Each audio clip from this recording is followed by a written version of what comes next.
I worked in a boarding school for approximately 10 years, that we were one of the few schools at the time that worked with this relatively controversial diagnosis, if you will, called nonverbal learning disabilities. And what was just crazy was is that most people would spend, an enormous amount of time, trying to distinguish what a nonverbal learning disability was as opposed to Asperger's syndrome. And it felt like they were spending more time arguing about, the fine points of how they differentiate, and in many cases, just severely labeling kids and not really focusing on how we can help them.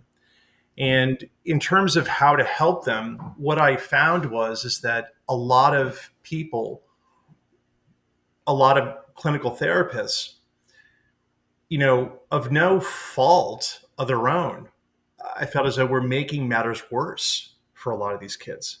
And I say that in the sense of that, you have a child who's neuroatypical, they have diversity, and you send them to a therapist. And a therapist has been doing inside oriented psychodynamic therapy for their entire career. And they use that tried and true method with someone who has neurodiversity.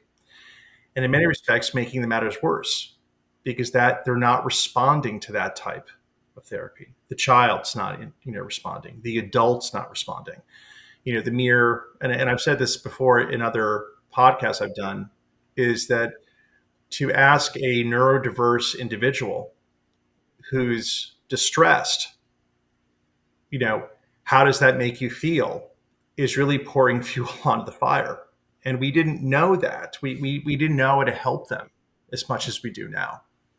So I look at a lot of the programs that are out there for young adults with new directions included as being far more equipped than a generation ago of understanding these kids and being able to process with them appropriately, therapeutically.